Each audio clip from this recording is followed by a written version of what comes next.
After taking my supercharged all-wheel drive Silverado to LS Fest last year, I decided that my turbo big block truck also should be able to send power to all four wheels. However, the only problem is the ugly truck was rear-wheel drive, and there's no easy way to send power to the front wheels with a two-wheel drive frame. So a couple of months ago, I went to a junkyard and I bought myself a complete four-wheel drive frame. Now, it didn't need a whole bunch of work, but I ordered a bunch of parts, and over the last 6 weeks, I have done nothing but work nonstop on this chassis to get it to where you see it today, which is now officially a 100% complete rolling chassis that we can actually swap into the ugly truck or potentially another Silverado. TBD. But anyway, last time you guys saw this frame, we were working on some shock towers trying to get the front suspension finalized, but as you can see, it is now done. So let me show you what it took to get to this point.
Alright, so I am moving these shock tabs out just a little bit because the CV axle is pretty close. And I like where they're positioned on the arms, so to maintain that, what I'm going to do is slide that guy through there, take my new tab, kind of use that to locate where it goes. They clean off a little more paint, but basically, if I do that, I kind of know where the new tab's going to sit, and then I got to bevel this just a little bit because it'll fit the control arm a little better. But that's our new shock tab, and then we'll put the matching one in there.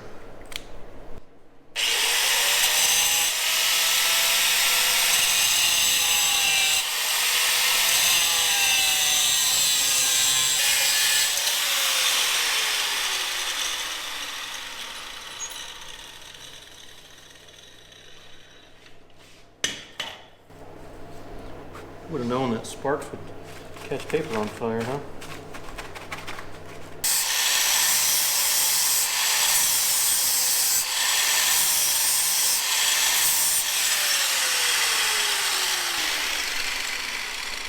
Just like that. Now we're just going to glue it on.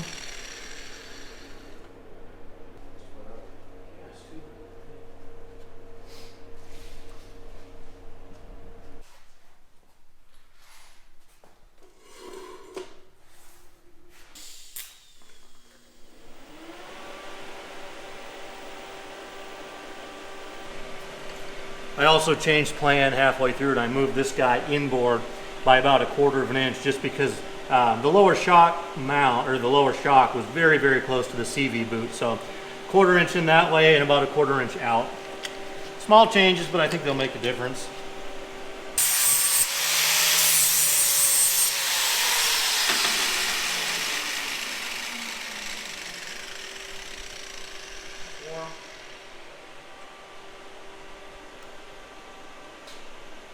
Beautiful.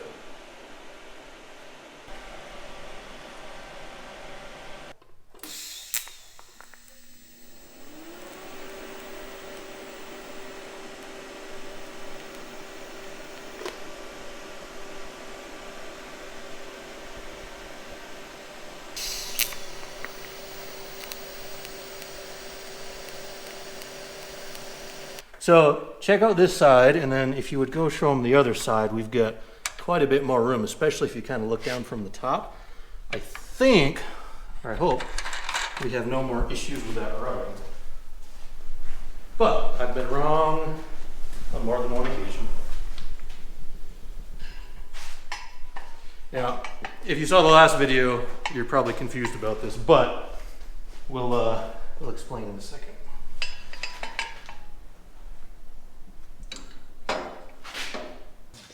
This time, once I get it straight, I'll just have you do one line, like right on the frame there. Okay. Let me get this kind of. All right, so right there. Yep, just make a good line straight all the way top to bottom. Yep, go up, go a little bit lower too, if you would. Okay. You ready now? Yep. Okay, perfect.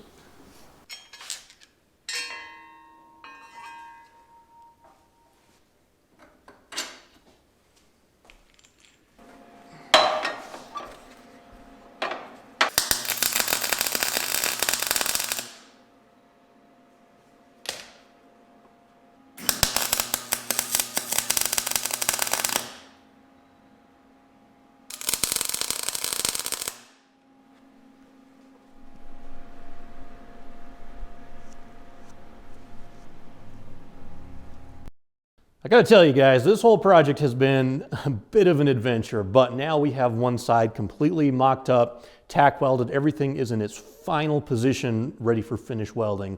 But it took a lot of messing around to get it dialed in perfectly because clearances are so tight around everything. Like originally the shock tab would grind on the CV axle boot, which you don't really want to have happen. So we moved some stuff around. I got my shock towers on there. I had to re-tack these like 3 different times just to kind of get the clearance right between the coil spring and the side of the shock tower because it is leaned ahead a little bit at a different angle from the control arm. So as the suspension cycles, the coilover ever so slightly moves back and forth. So I got that dialed in the perfect middle of the road position so it won't rub in either spot.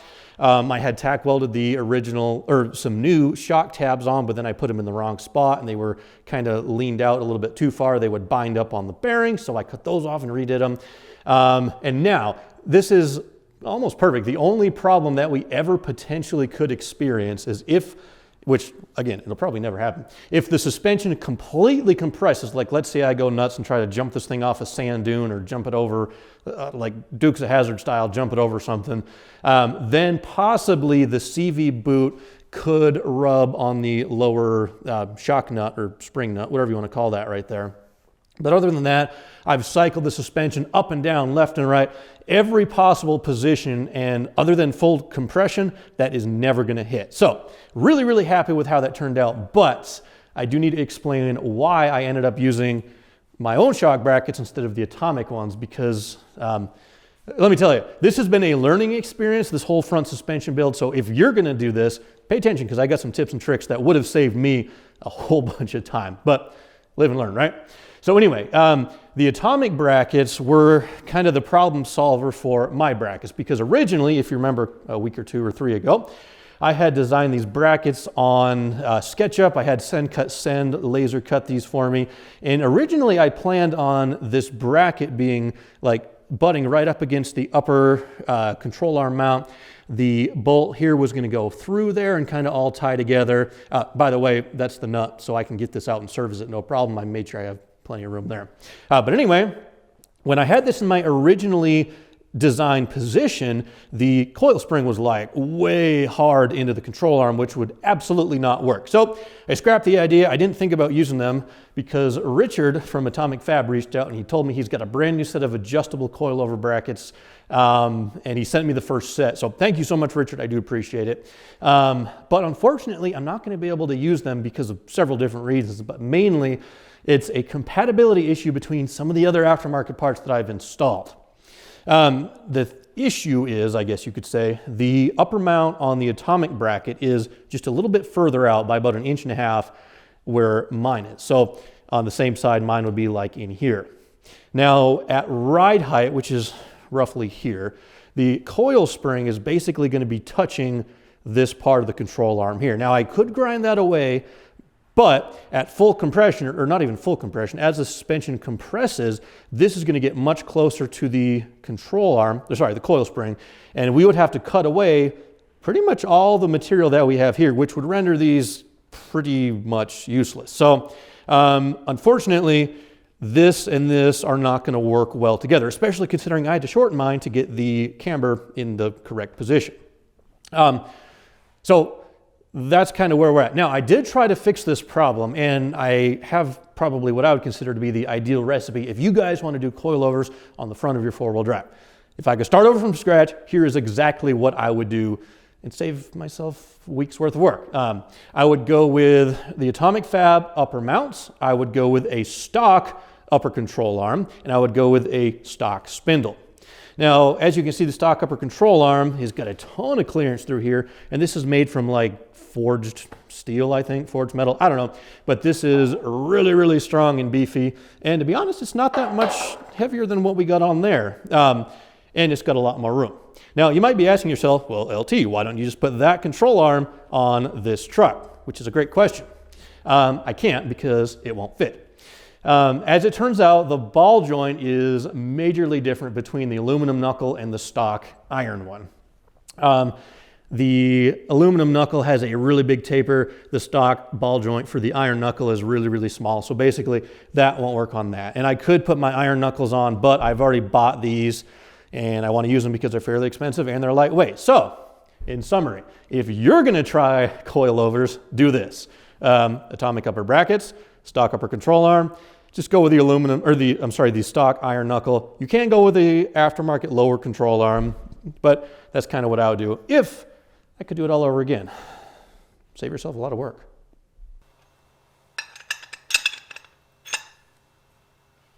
Showed you guys this trick before, but 25 thousandths thick washer just gives you a little bit extra space, so when this thing cools or pulls together while you're welding it, you have exactly the right amount of space when you put this back together for real.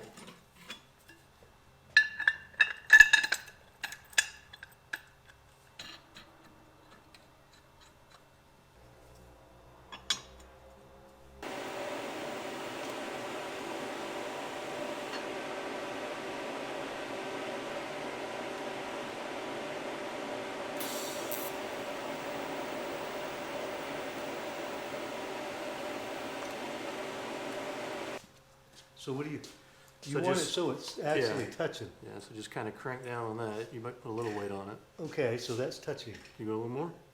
A little more? Whoops. I don't want it to, okay. So watch your eyes. Okay, this shot.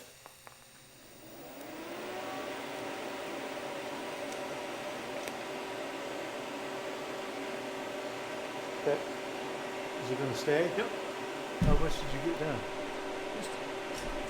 Wow, that's quite a...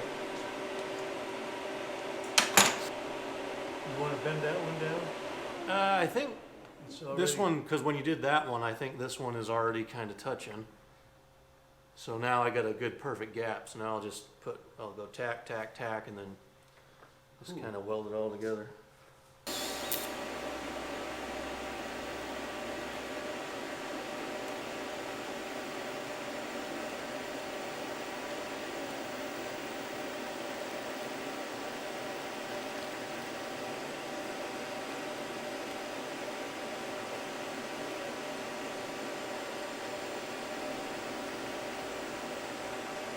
And so between the face of that and this inside face here, we need 1 3/4, just like that. Okay. My hand out of the way. You like that? Mark that right there, yep, straight line. All right, this is it. This is the one. The big one. So this is, I don't have to turn it on again. Nope, it's already on for you. Make sure.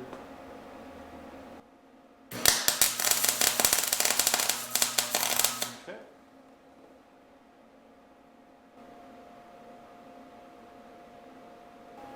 1 3/4. You like it? I like it. Okay.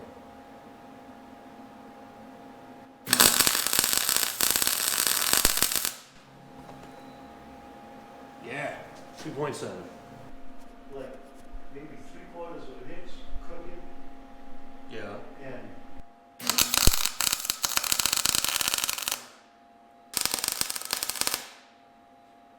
You guys have no idea how much of a relief it is right now to finally have this project coming to a close, which, I mean, we're a long way from being done, but this front suspension project, I've lost a lot of sleep over. I've been stressing out over it, and now, finally, we are 98% done. The only thing we have left to do is just finish weld the towers onto the frame, but we have clearance everywhere. This is about the best design I think I could have come up with given the situation. Now remember, if I started over from scratch, I'd probably do things a little bit different, but after having gone through this work, I'm really happy with how it turned out, and I feel especially proud to have my own custom design and manufactured part on there. And yeah, the initials, they might seem a little bit goofy, but hey, I think it's kind of cool. And I also have left over one more initial plate I can put somewhere on the truck. That's like made from quarter, so that's really heavy and beefy, but I'm gonna have to brand that somewhere. Anyway, yeah, I just kind of was double checking clearance here with a coil over, so now I'm gonna take everything completely apart, get all the A-arms off, and then get these burned into the chassis for good. And then, finally, we'll get some wheels on this thing and get it on the ground in a roller, just in time to load up on the trailer and to go approximately 550 miles from home.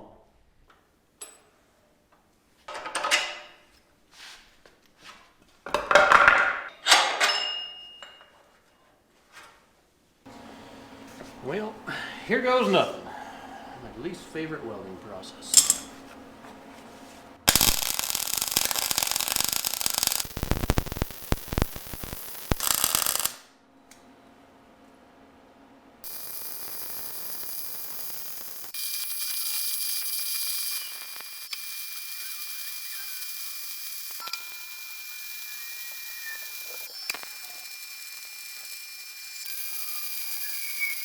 So if you guys have watched this channel for any amount of time, you probably picked up on the fact that I absolutely cannot stand using the MIG welder. Like, I'm out of practice, I don't do it a whole lot, and I just prefer using the TIG wherever possible. And yeah, I probably could have TIG welded these onto the frame, but I feel like a situation like this, MIG welding is the appropriate welding process. I don't mind TIG welding the brackets together and then MIG welding them onto the frame. But actually this time I'm kind of happy with how they turned out. Normally I can't quite get this machine dialed in. I'd love to blame it on the machine, but realistically it's just my lack of practice. But anyway, we got them burned on. I'll cherry pick. I'll show you the absolute best looking welds, but we got one right down there on that side. We got one right down on there.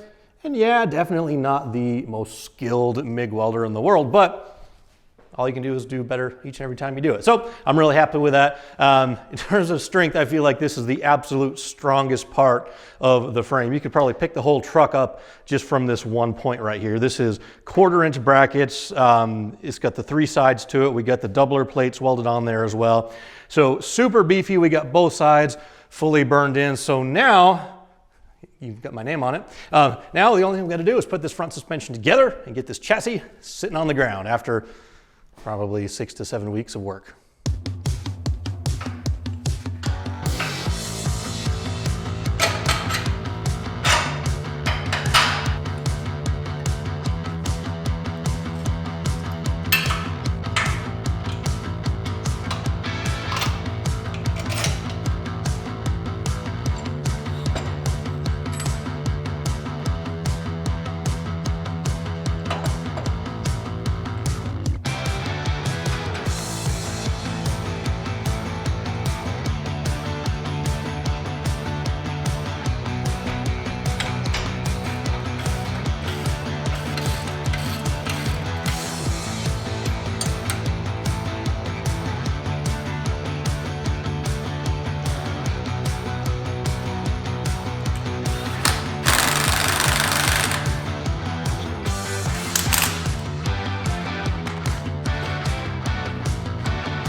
All right, guys, is it gonna work? There's the moment of truth. Hey, it works. Can't forget the parking brake.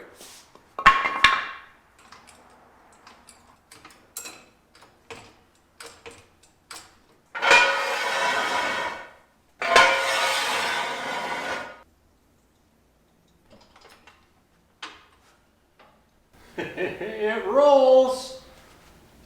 Oh, it rolls. So right now, I am breathing the biggest sigh of relief because there's a lot going on behind the scenes and I've got some deadlines coming up and a bunch of other stuff that's happening, but we just finally got this chassis into a roller. Like, I started this front suspension project, or the chassis project, I think on the 18th of December. That's not counting the repair work I had to do to the frame back when I first got it from the lift kit that was installed. But on the 18th of December is when I started this chassis project, and we have done quite a bit of work to get it to this point. And it doesn't look like much, and don't worry, this is mock-up, it is gonna get painted. But in that time, just real quick summary, here's kind of what we've done starting at the bag. We've got our 14-bolt semi-floater mounted up from Got Torque differential. That's got 342s in it, Detroit True Track. We've got some strong axle shafts in there. Forged pinion yoke. We've got our disc brakes on there. We've got our Calvert split monoleafs mocked up. We've got our Funkhauser sliders attached. Obviously still the anti-roll bar and the shock mounts and the fuel tank left to do back here. But It rolls, that's the important part. Up front, we have our 535 short block mounted up on some custom Atomic Fabrication dropped motor mounts that get that engine nice and low to get our pinion angles correct. We've got our A-arms heavily modified from where we first got them. That was probably a week and a half, 2 weeks of work just to get those how I liked. Different bushing ends on them, different sleeves. We reinforced them a whole bunch, changed a few angles around and stuff like that. Upper shock mounts, I went through a couple different designs. I originally had my own laser cut and built. I decided they wouldn't work, tried some Atomic ones, which turns out those would actually not work because of the control arms. I went back to mine. And then this is kind of what we're left with, guys. A rolling chassis, we've got our big block in place, and this hopefully is going to propel this truck to a mid 8-second quarter-mile pass. Doesn't look like much now, but there is a lot of work in this thing, a lot of trial and error, a lot of redesigning parts that didn't quite do what I wanted. But anyway, here we are, major sigh of relief, and you've probably seen that like Instagram thing where they're like, you ever step back and look at something and say, I built that? Well, that's kind of the feeling I'm having right now, guys. This is a big accomplishment, and I am so relieved that we have it done, because now, if, for example, we need to load it on a trailer, we can do that. So yeah, thank you guys for watching. I appreciate it. We've got a lot of work left to do to this truck. It is currently today, February 11th. I had a deadline originally of getting this truck running by April. I don't know if that's going to happen, but we'll carry on nonetheless. Thank you guys for watching. Come back soon for more cool automotive-based content. I don't know what we're doing next. I have no idea, but thank you anyway.